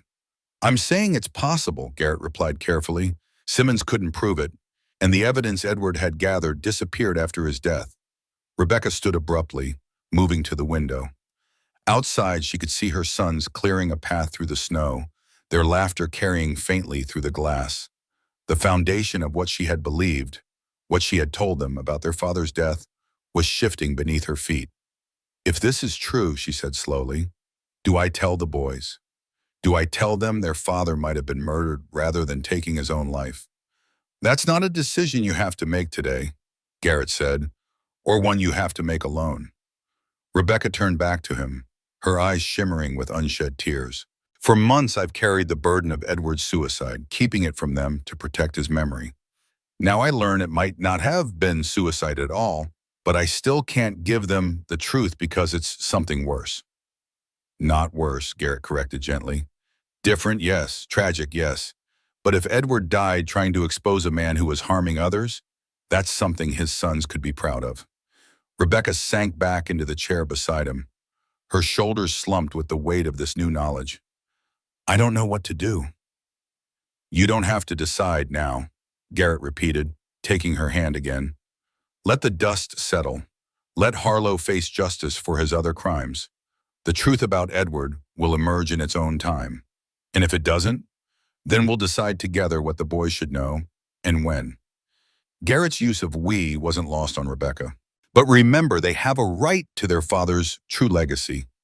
Not just the coal he discovered, but the courage he showed in standing up to Harlow. Rebecca nodded slowly, finding comfort in the shared burden. Together, she echoed softly. I like the sound of that. Later that evening, after the boys were in bed, Rebecca sat with Garrett by the fire. The cabin was quiet, Frank having retired to the small room they had prepared for him off the main living area. I've been thinking, Rebecca said, breaking the comfortable silence, about what you said earlier, about decisions we don't have to make alone. Yes? Garrett prompted when she hesitated.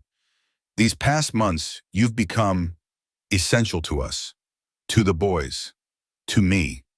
She met his eyes, vulnerability and determination mingling in her gaze. I don't want to imagine our lives without you in them. Garrett's heart quickened. Rebecca, let me finish, she insisted gently. When Edward died, I thought that part of my life was over, that I would raise my boys alone and never again know the comfort of partnership, of shared burdens and joys. I was resigned to that fate. And now, Garrett asked, his voice low and intense, now I find myself hoping for something I never expected to have again. Rebecca's hand found his, a family, whole and complete. The firelight cast a warm glow on her face, highlighting the quiet strength that had drawn him to her from the beginning. I'm not offering charity, Garrett clarified, echoing her words from weeks ago, or just neighborly help. I know. I want to be part of your lives, not just now, but permanently. He squeezed her hand, his eyes never leaving hers. I know it's soon. I know you're still healing from losing Edward, but these past weeks, watching you with the boys, building something together, it's woken me up, Rebecca. Made me feel alive again. Rebecca's eyes glistened. I feel the same way. And it frightens me. Why? Because I've lost someone I loved before. The pain nearly destroyed me. Her hand tightened around his. I'm not sure I could survive losing someone again. That's the risk of living, Garrett said gently. Of loving. But is the alternative better? Existing but not really living? Rebecca thought of the months after Edward's death, the emptiness, the mere survival. Compared to these recent weeks of purpose, of connection, of building something meaningful, there was no comparison. No, she admitted, it's not better. I can't promise nothing will ever happen to me, Garrett continued. No one can make that promise. But I can promise to be here, to help raise those boys, to build a life with you for as long as I'm given. The boys adore you, Rebecca said, a smile touching her lips. Even Matthew, though he tries to hide it. And their mother? Rebecca's eyes met his. Their mother is finding that her heart has more room than she thought possible. Garrett's hand came up to cup her cheek. Is that a yes? To what? She teased gently. You haven't actually asked me anything. Despite his injury, Garrett managed to sit up straighter. Rebecca Hayes, will you do me the honor of becoming my wife, of allowing me to help raise your sons, to build a future together? The simple, heartfelt words brought tears to Rebecca's eyes. Yes, she whispered.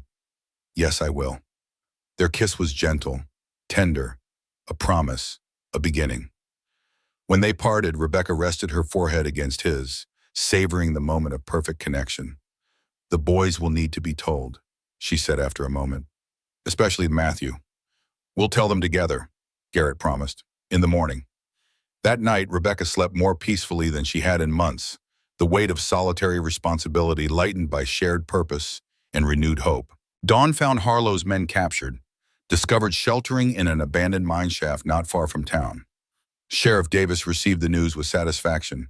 All three accounted for, he confirmed over breakfast. They have admitted Harlow paid them to ambush Reynolds and prevent him from filing the claim. Will they face charges for shooting Garrett? Rebecca asked, her voice steady but her eyes flashing with righteous anger. Attempted murder, among other things. Davis nodded. They won't see daylight for years. Good, Matthew said firmly, surprising them with his vehemence. They tried to hurt our family. The casual inclusion of Garrett in our family wasn't lost on anyone. Rebecca and Garrett exchanged glances, realizing the conversation they had planned for later might be easier than anticipated. After breakfast, Rebecca gathered her sons around the fire. Boys, we have something important to talk to you about. They looked at her expectantly, sensing the significance in her tone. Garrett sat nearby, his injured arm in a sling, offering silent support. Mr. Reynolds has asked me to marry him, she said simply. And I've said yes. Ethan responded first with a whoop of delight, launching himself at Garrett, who caught him one-armed with a wince that turned into a laugh. Noah's face lit up. Does that mean you'll stay forever and teach me to build things? Yes to both, Garrett promised. Only Matthew remained quiet, his young face serious as he processed this news. Rebecca's heart constricted with worry. Of her 3 sons, Matthew had the strongest memories of Edward, the deepest attachment to his father's memory. Matthew? She prompted gently. What are you thinking? The boy looked directly at Garrett, his expression unreadable. You won't try to make us forget our real pa? Never, Kira, Garrett said firmly. Your father will always be your father. I would never want to change that or erase his memory. But you'd be our pa too, like a second pa.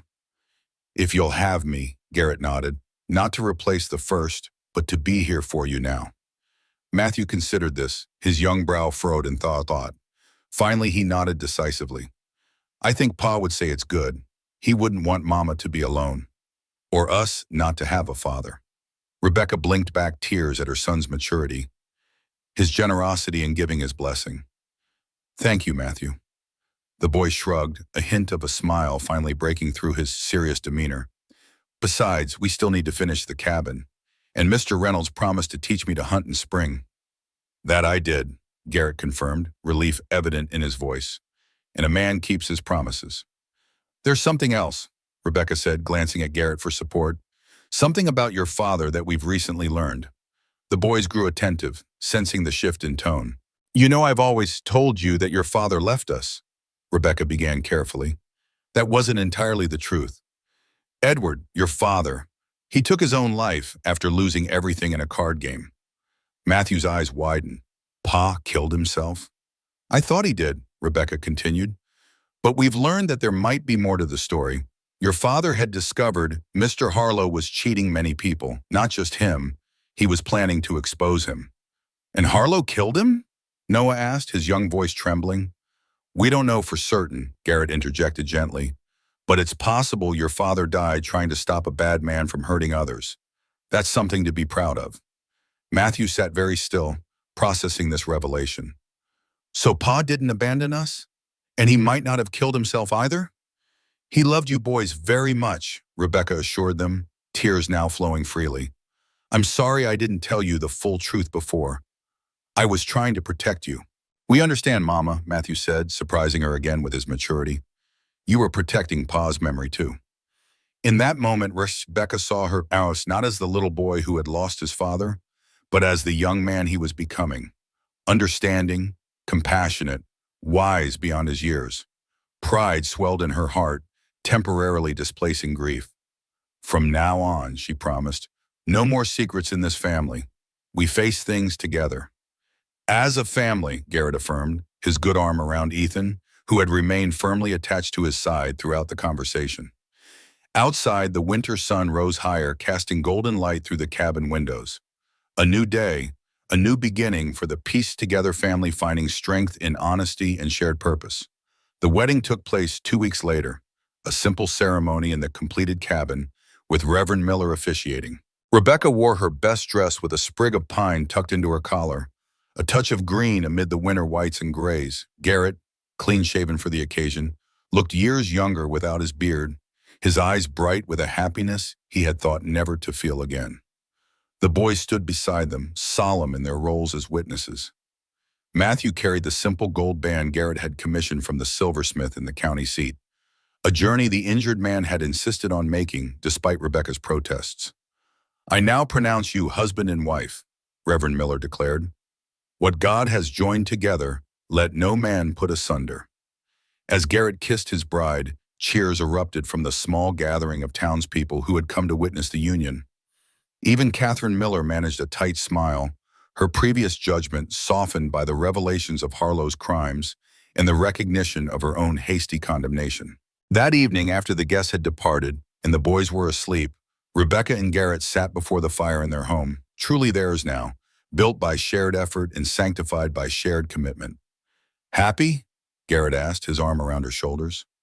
Beyond what I thought possible, Rebecca admitted, leaning into his embrace. A year ago, I was just trying to survive each day. Now we build a future, he finished for her. For ourselves and the boys. And for them, Rebecca added softly, glancing toward the small shelf where two framed photographs sat side by side, Edward in his Sunday best and Margaret with little Elizabeth on her lap.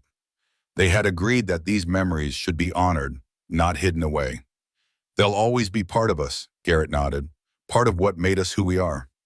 Outside, snow began to fall again, not the threatening blizzard of weeks before, but gentle flakes drifting lazily from the night sky. Inside the cabin, warmth and light created a sanctuary against the cold. Spring came to Wyoming in fits and starts, warm days followed by sudden snow squalls, the land gradually awakening from winter's grip. By April, the last patches of snow had melted, revealing tender green shoots pushing through the soil. The Hayes Reynolds household had settled into new rhythms. The boys attended the recently established school in Silver Creek, riding in together on the sturdy ponies Garrett had purchased with the first proceeds from their small coal operation. Development of the coal deposit had begun modestly, with surface extraction that didn't require extensive mining equipment. A partnership with the Territorial Mining Company provided the necessary expertise and labor, with Garrett overseeing the operation to ensure fair practices. Already, the first shipments had brought returns that secured the family's financial future. The truth about Edward's death had emerged during Harlow's trial. Though murder could not be proven conclusively, enough evidence surfaced to suggest foul play. Edward's reputation in the community was restored, his sons now able to speak of their father with pride rather than confusion or shame. One crisp spring morning, Garrett found Matthew at Edward's grave, a simple marker beneath an oak tree on their property. The boy was kneeling, carefully placing wildflowers at the base of the cross. He would have liked you, Matthew said, without turning, somehow sensing Garrett's presence. Pa, I mean. I'd like to think so, Garrett replied, approaching slowly. You're not trying to replace him, Matthew continued, his young voice thoughtful. But you're still our pa now. It's strange, but good strange. Garrett placed a hand on the boy's shoulder, touched by his insight. Families come in all forms, Matthew. Sometimes they're formed by blood, sometimes by choice. Both are real. Both matter.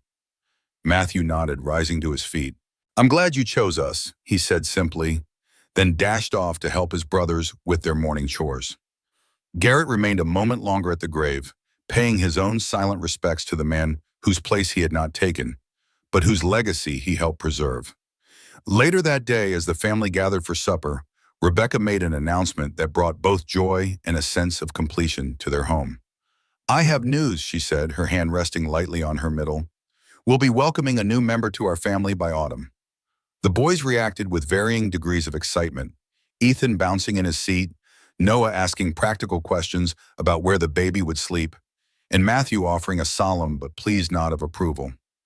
Garrett, momentarily stunned, found himself overcome with emotion. The gift of fatherhood, once taken from him, was being returned in a way he had never dared to hope for. A baby brother or sister, Ethan crowed, already planning games to teach the newcomer. Or both, Frank suggested with a mischievous twinkle. Twins run in my family. Rebecca laughed at Garrett's suddenly panicked expression. Let's not get ahead of ourselves. That evening, with the boys finally asleep after extended negotiations about baby names, Garrett and Rebecca sat on the porch, watching the stars emerge in the deepening blue of the spring sky. Scared? Rebecca asked, noting his pensive expression. Terrified, Garrett admitted with a soft laugh, but in the best possible way. You? Less than I was the first time, she said, leaning against his shoulder. I have a partner now. They sat in comfortable silence, hands intertwined, the future stretching before them, unknown but filled with possibility. "I found something today," Garrett said eventually, pulling a small notebook from his pocket. "I'd forgotten I had it." Rebecca recognized it as the book he'd once described, his list of those he couldn't save. "Your tally of guilt," she said softly. "Yes. I used to add names after every loss, as if keeping count somehow atoned for my failures." He turned the worn pages, stopping at the last entry. "Margaret and Elizabeth Reynolds. I haven't written in it since I met you and the boys." "Because you've been too busy building instead of counting losses?" "Exactly." Garrett closed the book. "I think it's time to let this go, to acknowledge the past without letting it define the future." In a gesture both symbolic and liberating, he tossed the notebook into the fire pit, where the previous night's embers still glowed faintly. The paper caught quickly, curling and blackening as the flames consumed it. "Not forgetting," Rebecca said, understanding the significance of the act, "but choosing to move forward." "With you," Garrett said, drawing her closer, "with our family." Inside the cabin they had built together, sturdy walls against winter storms, warm hearth for cold nights, strong roof over growing children. The future waited, not guaranteed but possible. And in that possibility lay all the meaning either of them had ever sought. As the stars wheeled overhead, the same stars that had witnessed their losses, their struggles, their finding each other, Garrett and Rebecca Reynolds contemplated the home they had created, not just of wood and stone, but of second chances and renewed faith. A house built on the foundation of what they had learned through hardship, that love, like shelter, must be constructed with purpose and maintained with care. That what breaks can be mended, that what is lost can sometimes miraculously be found again. "We should go in," Garrett said at last, rising and offering his hand. Rebecca took it, allowing him to help her to her feet. "Yes," she agreed. "Tomorrow comes early." Together they walked toward the golden light spilling from their doorway, two shadows merging into one as they crossed the threshold into the home they had built, a testament to the resilience of the human heart and its capacity for renewal. Behind them, the door closed against the night. Before them lay tomorrow and all the tomorrows yet to come. Years later, the cabin still stood on that piece of Wyoming earth, though now expanded and improved, with a front porch swing where an older Garrett often sat watching his grandchildren play. The coal mine had provided well, but it was the family that had truly prospered, growing in love and number through the seasons. Matthew, now a young man with his father's curious mind and Garrett's steady hands, had become a respected engineer, helping develop safer mining techniques across the territory. When he spoke of his fathers, for he claimed two now without hesitation, his voice carried equal measures of pride for both. Noah had found his calling as a teacher in the town school, his gift for seeing what others missed, helping children discover their own potential. And Ethan, with his easy charm and fearless spirit, had become the natural leader of the growing Reynolds family enterprises. The story of the widow and the lonely man who built not just a cabin, but a life together had become something of a legend in Silver Creek. On Sunday mornings when the church bell rang, Reverend Miller would sometimes use their tale to illustrate God's mysterious ways, how loss and grief could, with faith and courage, become the foundation for something new and beautiful. And on quiet evenings, when the house had finally settled and the younger children were asleep, Rebecca would sometimes find Garrett on the porch, looking up at the same stars that had witnessed their journey. She would slip her hand into his, still strong though weathered by time, and they would share a silence filled with the understanding that comes from building something meant to last. Not just a house, but a home built on faith.